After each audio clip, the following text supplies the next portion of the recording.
The airport was buzzing like a beehive. People rushed from one gate to another, dragging suitcases behind them or pushing strollers with tired kids inside. The loudspeaker announced flights every few minutes, and the smell of coffee and fast food filled the air. It was one of those busy days at the international terminal, where time seemed to move faster than usual. Marcus Devereaux walked through the crowded hallway with purpose. He was dressed sharply in a navy blue suit, his tie slightly loosened after a long day of meetings. His polished shoes clicked against the tiled floor as he moved quickly, checking the time on his phone every now and then. His flight was boarding soon, and he couldn't afford to miss it. This trip had been exhausting. He had spent the last 3 days in back-to-back business meetings with investors and tech partners, trying to secure funding for his startup. His company, Next Step Tech, had big dreams, smarter apps, better AI tools, and a mission to make technology more accessible to underserved communities. It was hard work, but Marcus loved it. He had grown up in a neighborhood where people didn't always believe in their own potential. Now he was building something that could change lives, including his own. He glanced at his phone again. Boarding starts in 12 minutes. He picked up his pace. He wasn't just flying home for rest, and he was flying home for his daughter's birthday. She would be turning 10, and he had promised her he'd be there. That promise meant everything. As he rounded the corner near Gate 17, something caught his eye. A woman stood by the window looking confused and overwhelmed. She was older, maybe in her late 70s, wearing a soft pink coat and holding a small carry-on bag in one hand. Her other hand gripped a cane tightly. She looked around nervously, eyes scanning the crowd, clearly unsure of what to do next. Most people passed her without stopping. Some gave her a quick glance but kept walking. Others were too focused on their own travel plans to notice. But not Marcus. He paused mid-step, his natural instinct kicking in. He had been raised by his grandmother after his parents struggled with addiction. She had taught him that kindness wasn't optional. It was who you were when no one was watching. So even though he was already running late, he turned toward the woman and approached her gently. "Excuse me, ma'am," he said with a warm smile. "Do you need some help?" She turned to him, relief washing over her face. "Oh, thank goodness," she said in a soft voice. "I think I'm in the wrong place. My flight is supposed to leave soon, but I can't find my gate." Marcus nodded. "Let me check your ticket for you." She fumbled through her bag before pulling out a wrinkled piece of paper. He took it carefully and read the details. Sure enough, her gate was all the way across the terminal, nearly a 10-minute walk away. And judging by the current time, she didn't have much left. "You're on the wrong side of the airport," he told her. "Your gate is on the other end." Her eyes widened.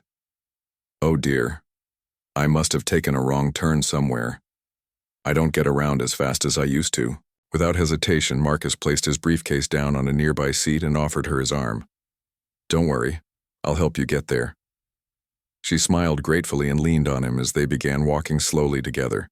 He adjusted his pace to hers, making sure she felt steady and safe. As they moved through the crowd, people barely noticed them. To most, it was just another traveler helping an elderly passenger. But to Marcus, it was just doing the right thing. They passed shops and restaurants, security checkpoints, and noisy gates. Every step brought them closer to her destination, but further away from Marcus's own flight. He knew he was cutting it close, but he didn't say anything about it. The woman didn't need to feel guilty for needing help. "Are you traveling alone?" he asked politely as they walked. "Yes," she replied. "My husband passed a few years ago and my children are all busy with their own lives. I decided to visit my niece this year. Thought I should see her before I forget how to fly altogether." Marcus chuckled. "Well, I'm glad I could help. Traveling alone can be stressful at any age." They finally reached the correct gate. The line for boarding was forming and the agent was calling the first group. "Oh, thank you so much," the woman said, gripping his hand gently. "You didn't have to stop and help me, but you did. That means a lot." Marcus smiled. "It was nothing. I'm just glad we made it." She gave him a long look as if trying to memorize his face. "You seem like a good man," she said softly. "What is it you do?" "I run a tech company," he replied. "Trying to build something." Meaningful, she nodded. Well, success doesn't mean much if it makes you forget how to treat people. You haven't forgotten. That's rare these days. Marcus felt a warmth in his chest. Thank you, ma'am. They said goodbye, and she joined the boarding line. Marcus watched her go, feeling proud of himself for stopping. But then he checked the time again. Boarding started 5 minutes ago. He grabbed his briefcase and sprinted back toward his original gate. His heart pounded in his chest, partly from the run, partly from the fear of missing his flight. He wove through the crowds past people who stared at his sudden burst of speed. When he finally arrived at gate 17, the door was closed. The plane was gone. His shoulders dropped. He had missed it. He let out a breath and stepped up to the counter. The airline agent gave him a polite but apologetic look. I'm sorry, sir. Your flight has already departed. Marcus ran a hand through his hair. He thought about his daughter waiting at home with balloons and cake. He thought about the promises he made and how he hated breaking them. But then he remembered the elderly woman's words. That's rare these days. And somehow, despite the inconvenience, he felt okay, because doing the right thing never came with guarantees. Sometimes it cost you something. But Marcus believed that kindness always found a way to come back, even if you didn't know it yet. Marcus stood at the gate for a moment, letting the reality sink in. He had missed his flight, not because he was late or distracted, but because he had done something kind for someone who needed it. Still, disappointment settled in like a heavy coat on a cold day. He walked over to a nearby bench and sat down with a sigh. His phone buzzed in his pocket. It was a message from his daughter, Maya. Daddy, are you almost here? Mom says the cake is ready. His heart dropped. He stared at the screen for a few seconds before typing back. Hey, sweetie, I'm going to be a little late. But I promise I'll still make it for your birthday. Love, you so much. He hit send and leaned back, rubbing his eyes. He hated missing moments like this. Maya didn't understand how hard running a business could be. All she knew was that her dad promised to be home for her big day. And now he wasn't there yet. A flight attendant came by and handed him a rebooking slip. We can get you on a flight tomorrow morning, she said politely. Tomorrow? Marcus repeated, trying not to sound frustrated. I'm sorry, sir, there's nothing available tonight. We can offer you a hotel voucher if you'd like. Marcus nodded slowly. That would be great. Thank you. She smiled and walked away. He looked around the terminal. What had started as a simple trip home had turned into an unexpected overnight stay. He grabbed his suitcase and made his way toward the exit, where he caught a shuttle to the airport hotel. The room was small but clean. He dropped his bag near the bed and sat down with a tired groan. The clock read 8:47 p.m. Back home, Maya was probably blowing out her candles, right? About now. He pulled out his phone again and called his wife, Lisa. Hey, she answered after 2 rings. Hi, he said softly. I'm really sorry I missed my flight. There was a pause, then she sighed. What happened? I saw an older woman who was lost and couldn't find her gate. I helped her get there, and by the time I got back, the plane was gone. Lisa was quiet for a second. You helped someone, instead of rushing for Maya's birthday? I know how it sounds, he said quickly, but I couldn't just walk past her. She was confused and scared. I did what felt right. There was another pause. Then Lisa's voice softened. I know you did. You always do. Maya's sad, but she understands. She kept asking when you were coming. Marcus closed his eyes. I hate missing this. We'll still celebrate tomorrow, Lisa said gently. She'll have her cake, presents, and we'll video call you during dinner. Thanks, he said, grateful for her support. They talked for a few more minutes before hanging up.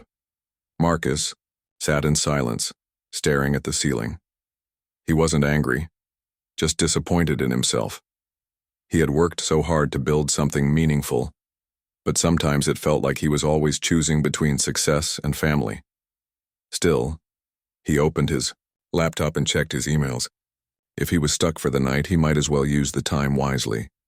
He replied to a few messages from his team, reviewed some contracts, and updated his schedule for the next week. Around midnight, his phone buzzed again. This time, it was a call from an unknown number. He almost ignored it, thinking it was a telemarketer, but something made him answer. Hello? Good evening, Mr. Devereaux. A calm, familiar-sounding voice said. This is Evelyn Whitmore. Marcus blinked. Evelyn Whitmore, as in Whitmore Airlines? Yes, she chuckled. That's me. I hope I'm not calling too late. No, not at all, he said, sitting up straighter. How can I help you? I wanted to personally thank you for helping me earlier today, she said. I was completely lost, and you stopped to help without hesitation. That kind of kindness is rare these days. Marcus smiled slightly. It was no problem. I'm glad I could help. I don't usually make calls like this, she continued.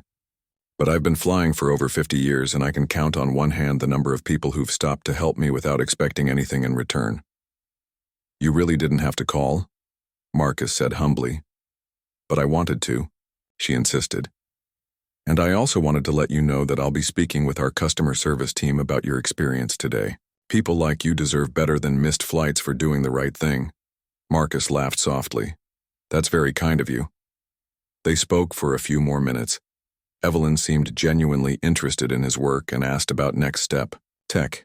He shared a bit about his mission to bring technology to underserved communities, and she listened carefully. I admire that, she said. Innovation should serve everyone, not just the privileged few. After they hung up, Marcus sat quietly, replaying the conversation in his mind. He had expected to spend the night feeling sorry for himself, but somehow, talking to Evelyn had lifted his spirits.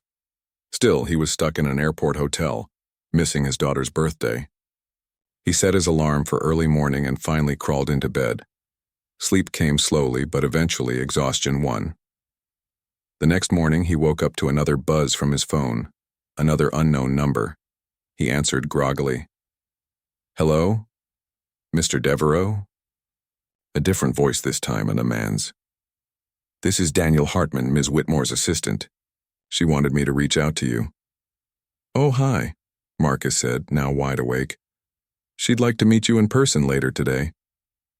At our headquarters. Marcus sat up. Wait, she wants to meet me? Yes.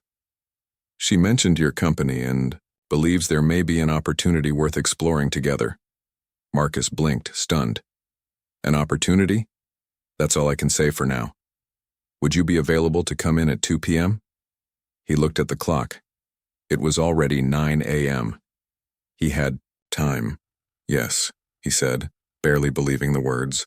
Yes, I can be there. After hanging up, Marcus stared at the ceiling again. Last night he thought he was just another traveler stuck at an airport. Now he was being invited to a meeting with the owner of one of the biggest airlines in the country. Something told him this was only the beginning. Marcus sat across from the driver as the black car rolled through the city streets. The morning sun peeked between tall buildings, casting long shadows on the road. He wore a fresh suit, his hair neatly combed, and his mind racing with questions. Why? Did Evelyn Whitmore want to meet him? He had helped her yesterday, yes, but people helped others all the time. Why was she treating this like it meant something bigger? And what kind of opportunity could she possibly be talking about? As the car pulled up to a sleek glass building with the name Whitmore Airlines engraved in gold letters above the entrance, Marcus felt a small knot form in his stomach. He wasn't nervous, not really, but he was curious. Very curious. The driver opened the door for him and nodded. They're expecting you. Marcus stepped out and adjusted his tie before walking inside. The lobby was quiet, elegant, and filled with soft lighting. A receptionist greeted him with a warm smile. Mr. Devereaux, welcome. Ms. Whitmore is ready for you. She led him into an elevator that took them straight to the top floor.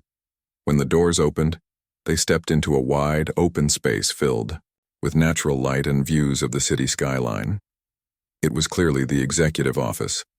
Evelyn Whitmore stood by the window, looking calm and confident. She wore a tailored cream-colored blazer and had a gentle smile on her face. Good morning, she said warmly. I'm glad you came. Thank you for inviting me, Marcus replied, stepping forward. I have to admit, I'm still not exactly sure why. Evelyn chuckled. Fair enough. Let's sit down. They moved to a small meeting area with comfortable chairs and a coffee table between them. A young assistant brought 2 cups of coffee and quietly left the room. I wanted to meet you in person, Evelyn began, because I believe we have more in common than just a missed flight. Marcus raised an eyebrow. Oh? You run a tech company focused on accessibility and innovation, she said. And I run an airline that's been successful for decades, but let's be honest. We've fallen behind in some areas, especially when it comes to customer experience and technology. Marcus sipped his coffee, listening carefully. My team has been trying to find new ways to improve our services, she continued. Better booking systems, smoother check-ins, improved support for travelers with special needs.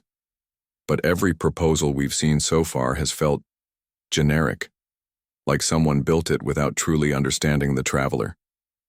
And you think my company can help? Marcus asked. I know your company can help, Evelyn corrected, because yesterday you showed me something no business plan or pitch deck ever could. Marcus tilted his head slightly. What do you mean?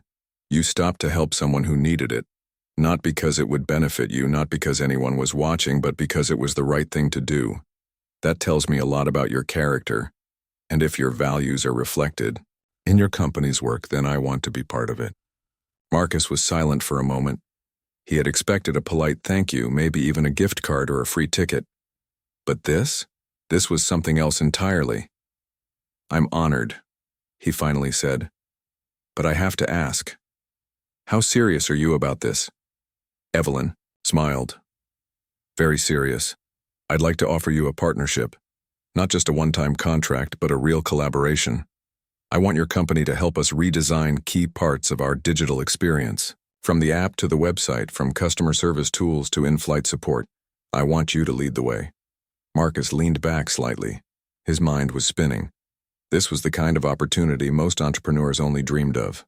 To work with a major airline, to build something meaningful at scale, it was almost too much to process. I don't know what to say, he admitted. How about yes? Evelyn said with a wink. Marcus laughed. I'll need time to go over things with my team, but yes, I'm definitely interested. Good, Evelyn said. Then we'll get the paperwork started. For the next hour, they talked more about the details. They discussed timelines, goals, and how the partnership could grow over time. Evelyn was sharp, passionate, and full of ideas. Marcus realized quickly that she wasn't just giving him a chance. She genuinely believed in what he could do. When the meeting ended, Evelyn walked him to the elevator. This isn't just about business, she said as they waited for the doors to open. It's also about legacy. I've spent my life building this airline, and now I want to make sure it keeps moving forward, in the right direction. Marcus nodded. That means a lot coming from you. She smiled. You reminded me yesterday that kindness still exists in this world. I think it's time we bring a little more of that into the skies. The elevator doors opened and Marcus stepped inside. As the doors closed, he looked back one last time. Evelyn gave him a small wave. Welcome aboard, Mr. Devereaux. The ride down felt different than the ride up. There was a lightness in his chest, a sense of possibility that hadn't been there before. Just 24 hours ago, he had been stuck in an airport hotel, feeling like he had failed his family. Now he was walking away with a chance to change not just his own future, but the future of an entire industry. As he stepped outside and breathed in the morning air, his phone buzzed again. It was a message from Lisa. Maya loved her cake, and she says you're still her favorite pilot. Marcus smiled. Maybe he hadn't made it home in time for the candles, but somehow everything still felt perfect. Because sometimes, life doesn't follow a schedule. Sometimes it takes you on a detour and lands you exactly where you were meant to be. The next few months flew by like a jet at takeoff. From the moment Marcus left Evelyn Whitmore's office, things started moving fast. Contracts were signed, teams were introduced, and plans were made. What had begun as a simple act of kindness was now turning into something much bigger than he had ever imagined. At Next Step Tech, excitement filled the office. Everyone was buzzing with energy.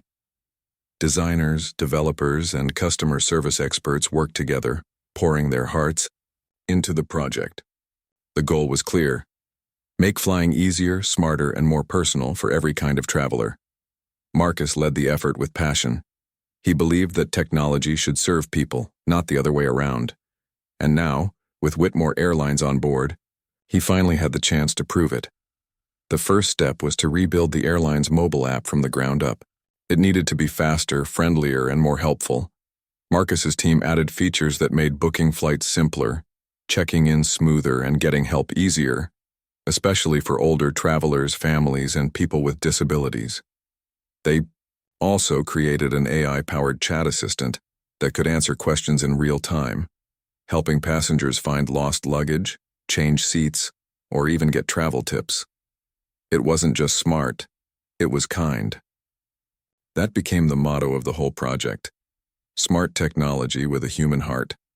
Evelyn loved it. She visited the office one afternoon, walking through the workspace with a big smile on her face. She talked to the team, asked questions, and even gave suggestions. Everyone felt proud to have her there. "This is exactly what I hoped for," she told Marcus during a break. "You're not just making our company better, you're changing how we treat our customers." Marcus smiled. "That's what we've always tried to do, and you're doing it well," she said. "So I have another idea." He raised an eyebrow. "Oh? I want you on the advisory board." Marcus blinked. "I'm sorry. What?" "You heard me," Evelyn said, crossing her arms playfully. "You've already changed the way we think about tech, but I want your voice in every part of this company, not just in apps, but in leadership too." Marcus didn't know what to say. An advisory role at a major airline? It sounded like something that happened to other people, not him. "Are you sure?" he asked carefully. "Absolutely," she replied. "You bring something different to the table. You see the world through fresh eyes, and you care about people in a way that's rare in business." He thought about his journey, from growing up in a neighborhood where success felt out of reach, to building his own company, to missing a flight that led him here. This was more than just a job. It was a chance to show others that dreams could come true, if you stayed true to yourself. "I'd be honored," he said finally. And just like that, Marcus Devereaux became the first African-American member of the Whitmore Airlines Advisory Board. News spread quickly. Local papers wrote stories about it. Industry blogs praised the move. Social media lit up with messages of support. People saw it as more than just a business decision. It was a sign of progress. But for Marcus, the real reward came when young students reached out to him, asking how he did it. Teachers invited him to speak at schools. Mentors shared his story with kids who looked like him, showing them that leadership wasn't just for certain kinds of people. It meant something. Back at Whitmore Airlines, the changes kept coming. With Marcus's help, the company launched new training programs for staff, focused on kindness and inclusion. They improved accessibility at airports, added better support for elderly flyers, and even started offering free tech classes for seniors who wanted to learn how to use smartphones and apps. Evelyn was thrilled. "We used to be known for getting people from point A to point B," she said in a company meeting. "Now we're known for making the journey matter." Marcus stood beside her, nodding. He had once been a man rushing through an airport, worried only about catching his flight. Now he was helping shape the future of air travel. Sometimes life surprises you like that. One evening, after a long day of meetings, Marcus sat alone in the office, staring out the window. His phone buzzed with a message from Lisa. "Maya says, 'Hi.' She drew a picture of you as the CEO of the sky." He laughed and opened the attached photo. There he was, wearing a suit and standing in front of a plane, holding a briefcase shaped like a cloud. Underneath it, in big crayon letters, it read, "My daddy made flying better." His heart swelled. He thought back to that day in the airport, how he had missed his flight, how he had helped someone without thinking twice. He had no idea then that it would lead to all of this. But now, looking at the path his life had taken, he realized something important. Doing the right thing doesn't always feel easy in the moment. Sometimes it costs you something, a flight, a schedule, a plan. But sometimes it opens doors you never knew existed, and sometimes it leads you to places you were always meant to go. A year had passed since that chance meeting at the airport, and in that time everything had changed, not just for Marcus Devereaux but for Whitmore Airlines as well. The partnership between Next Step Tech and the airline had grown stronger, with every passing month. The new app was a hit. Travelers loved how easy it was to use. Older passengers said it made flying feel less stressful. Families praised its helpful features. Customer service ratings soared. The changes weren't just about technology. They were about care, understanding, and making people feel valued from the moment they booked a flight. And Marcus? He had become more than just a tech partner. He was now a respected voice in the company's leadership, known for his calm wisdom, strong values, and belief that success meant nothing if it didn't lift others up too. One sunny morning he stood, backstage at a large event hall. Around him, workers adjusted lights, checked microphones, and moved banners into place. Today was special. Whitmore Airlines was hosting a public announcement about their latest achievements, and Marcus had been asked to speak. He looked out at the crowd through a small gap in the curtain. There were reporters, airline staff, business leaders, and even a few familiar faces from his own team. But one face stood out more than the rest. His daughter Maya sat near the front row, wearing her favorite dress and smiling proudly. She had flown in with Lisa just this morning. It felt like only yesterday he had missed her birthday because of a missed flight. Now here she was, watching her dad take the stage like a hero in a storybook. Evelyn Whitmore stepped up to the microphone first.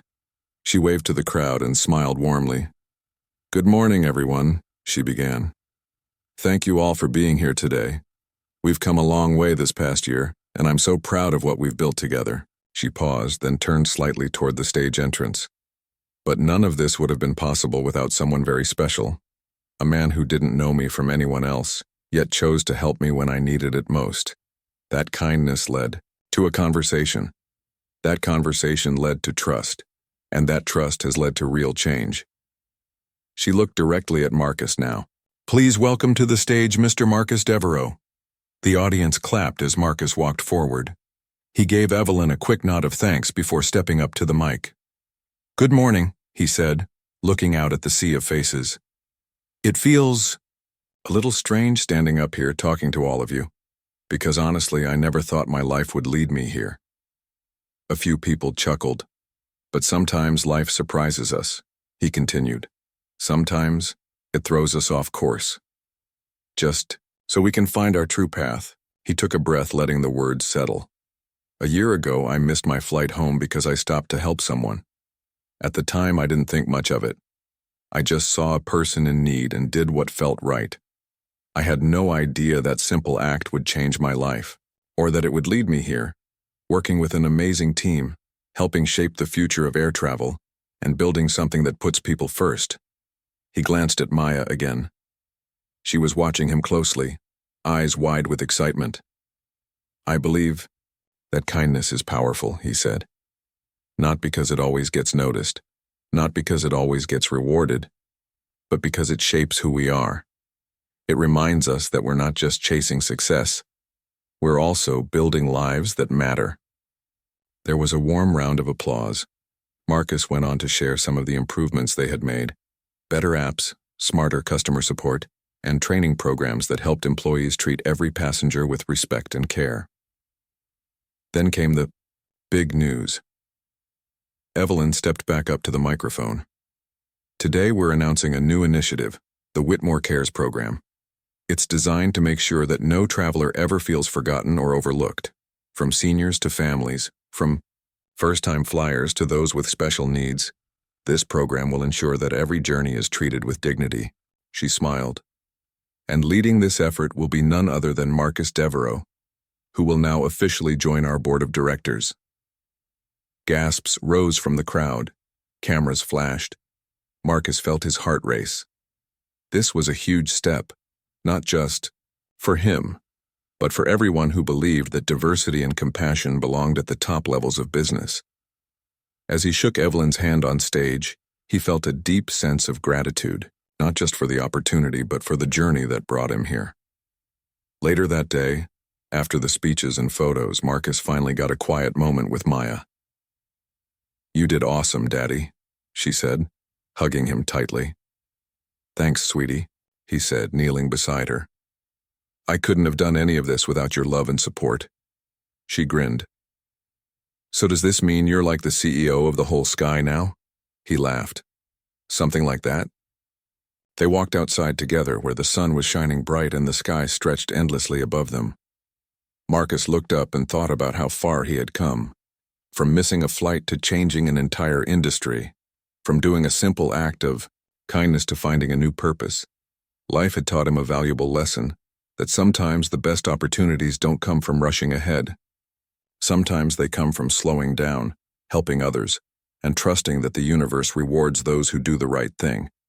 And as he walked away from the event, hand in hand with his daughter, he knew one thing for certain. This was only the beginning.